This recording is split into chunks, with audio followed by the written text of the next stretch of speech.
Greetings and welcome back, ladies and gentlemen, to Let's Play Metroid Prime. I'm X Paradigm Gamer, and in this part we are going to be probably finishing up the Space Pirate Research Facility in Phendrana Drifts, finding one more important new item, and to start things off...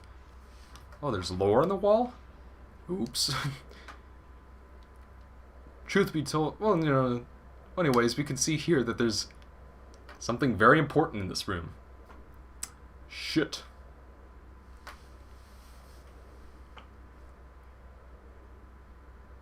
Okay, yeah. This is a Metroid, energy-based parasitic predator.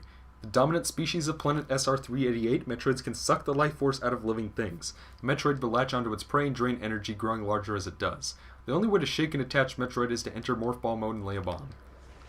And there's an important difference for Metroids here than... how did it get on me? It was over there. Get off. Big difference here is you do not need to use the ice beam to kill these things. In fact, a super missile will take them out in one hit. Big difference.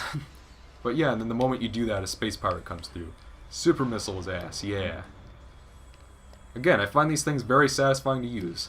Heck, I can't exactly explain it, but, I'm sure you get it if you've played this game before.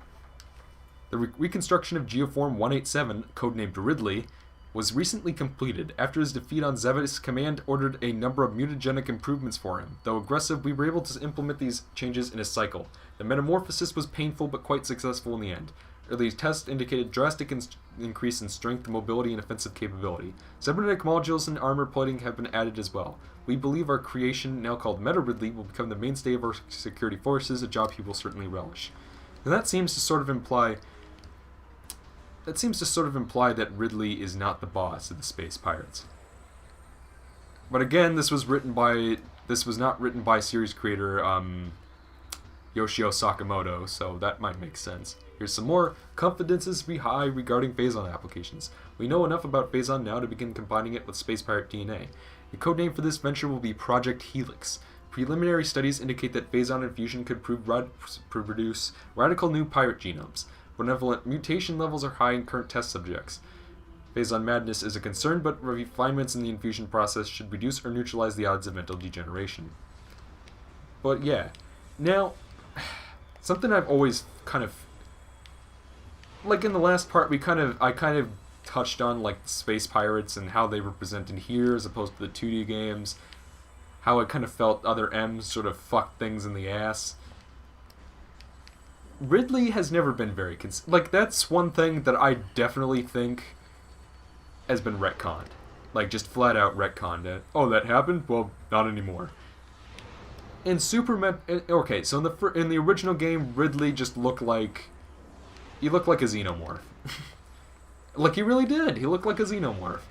But in this game, Are you still alive? Die, you stupid mother. And I'm running relatively low on missiles now. That's not good. There's an energy tank in this wall. Just bash the thing and there you go. Simple as that. And I might grab a couple power-ups real quick before I go back for that lore. But, he comes back in Super Metroid and then he looks like he does. He has his regular design. But then you come back and play Metroid Prime and it's telling you, no, after Metroid 1, he got transformed into a robotic cybernetic organism.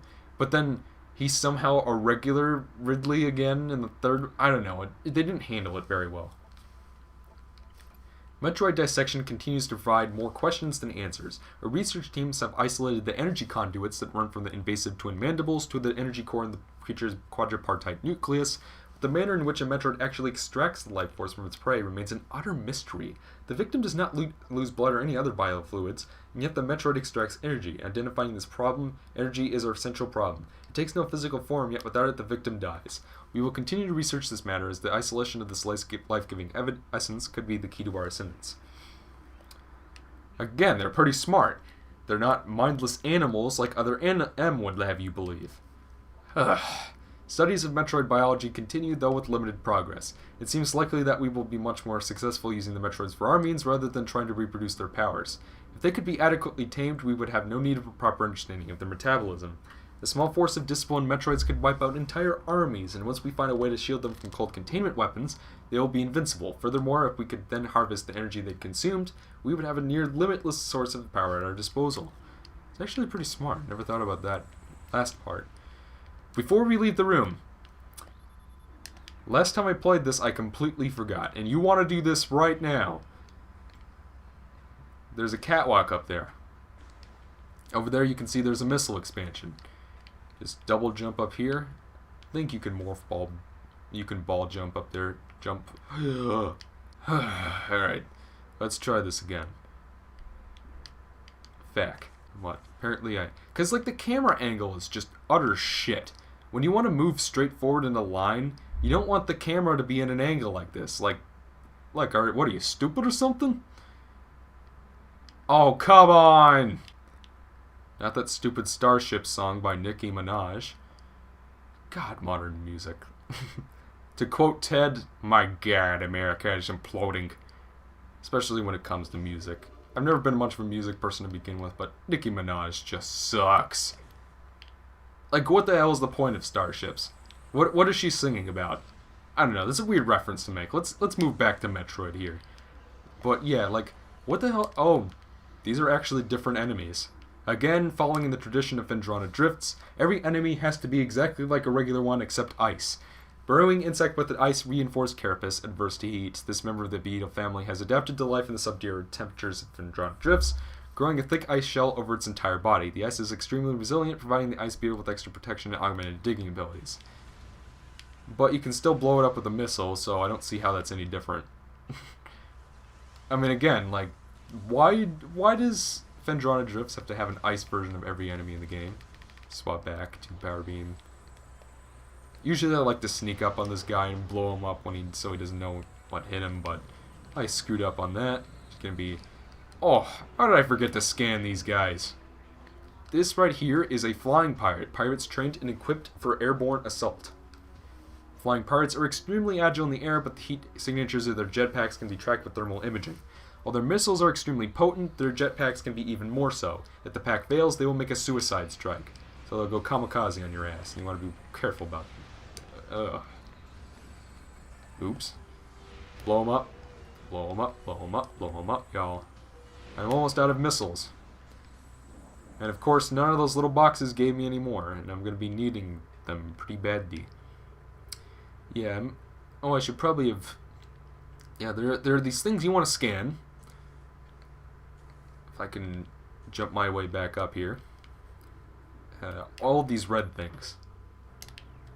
There's a item down there, and we need to scan these terminals to deactivate the shields on it.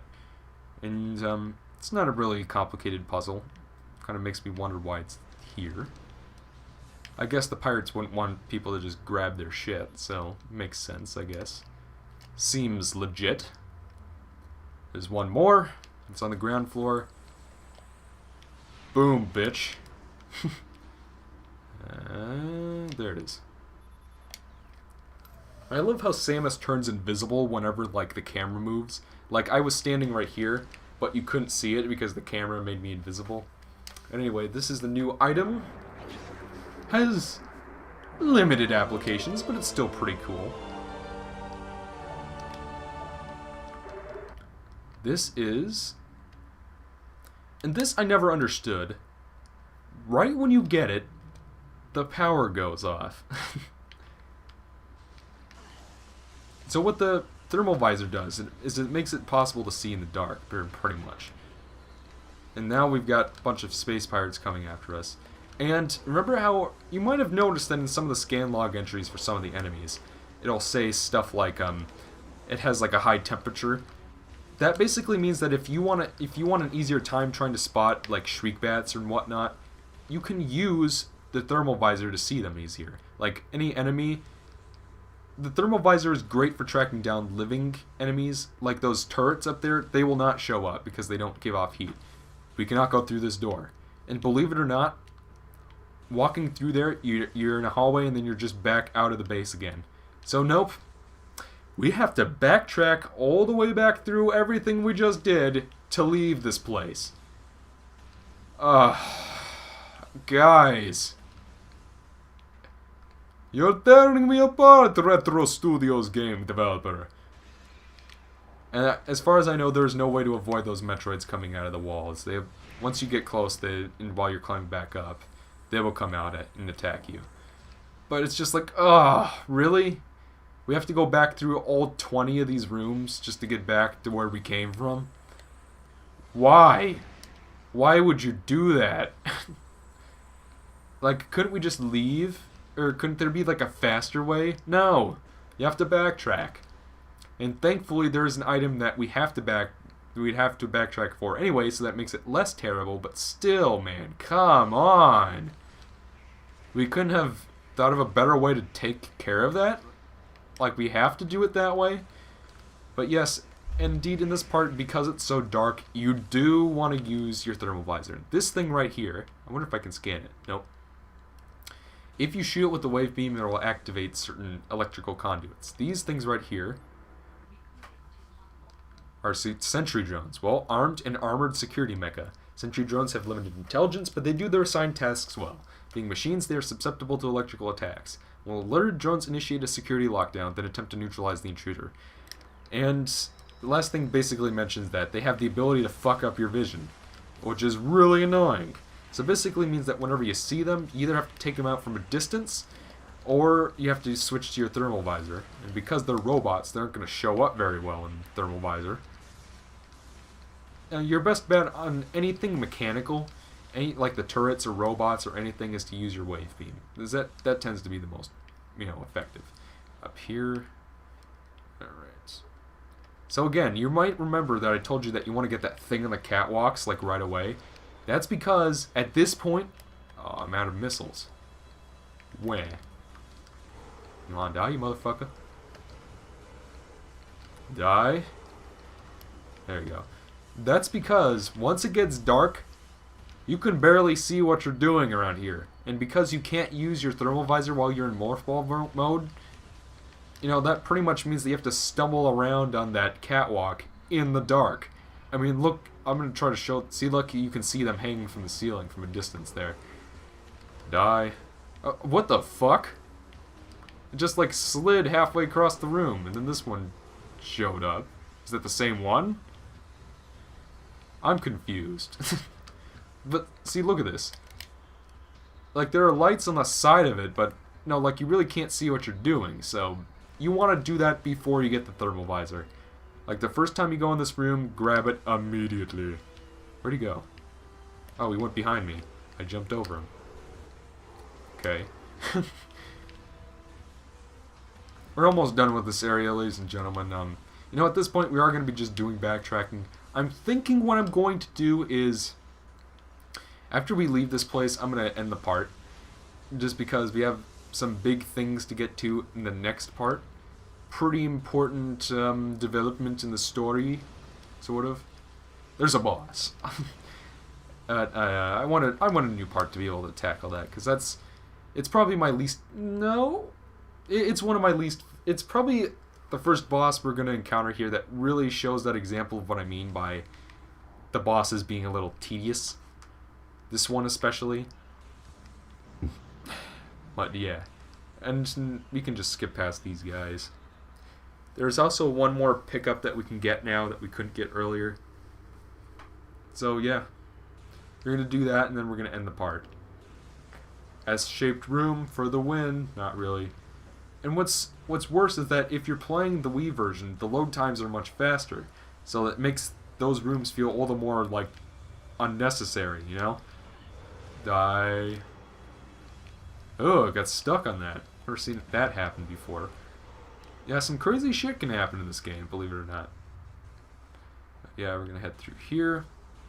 We're going to grab that one power-up, and then once we leave the base, I'll cut things off. I don't want to keep you guys too long. Alright. Interesting thing to note, the best way to take these bastards out, like by far, bar none, is to get them to bunch in close to each other. Come on. I guess they don't want to. Super missiles kill them in one hit. So if you can get them both next to each other at the same time, where is it? Then the explosion radius will be enough to grab them both at once. And again, these bastards will lock the doors on you, which is the way out. The way I'm going. Sorry, I got a little confused there, because the thermal visor, while it's a cool ability in general, it kind of makes everything look the same, so it's hard to figure out where you are sometimes. So we're going to take out that turret, shoot it. There you go. Now, this little pillar right here, it's made of cordite. And as you might remember I said earlier, alright, here we can see that super missiles can destroy objects made of cordite. So, charge up your beam, launch a super missile and it blasts open, and then there is a missile expansion in here. How many do we have at this point? 70? Not bad. Oh, and you can also see the little pirates hanging from the ceiling. Don't worry, ladies and gentlemen, we're almost done. Good lord. Like, even those who have played this game before, and who disagree with me about the whole backtracking thing, like, god damn. Like, you go into that area, and then you backtrack right away. Good lord. We couldn't have thought of a more intelligent way to design that, but, you know, like, even in, like, the quarantine area in Elysia, in Metroid Prime 3, like, you go in there, and then you go to the end, and then you have to backtrack right away. But when you backtrack, they change up the scenery. They make it creepier. That's a good example of well-handled backtracking, but that, my god. But you know, at any rate, in the next part, we're going to be heading up there. The other area we have not been to in Phendrana Drifts yet. And, you know, like, even when we stay in the same area, never mind. We're going to be going through that door in the next part. So, when I want to start a new part for that, because there's something important coming up. So, yeah. I'm Paradigm Gamer, and I'll see you guys next time.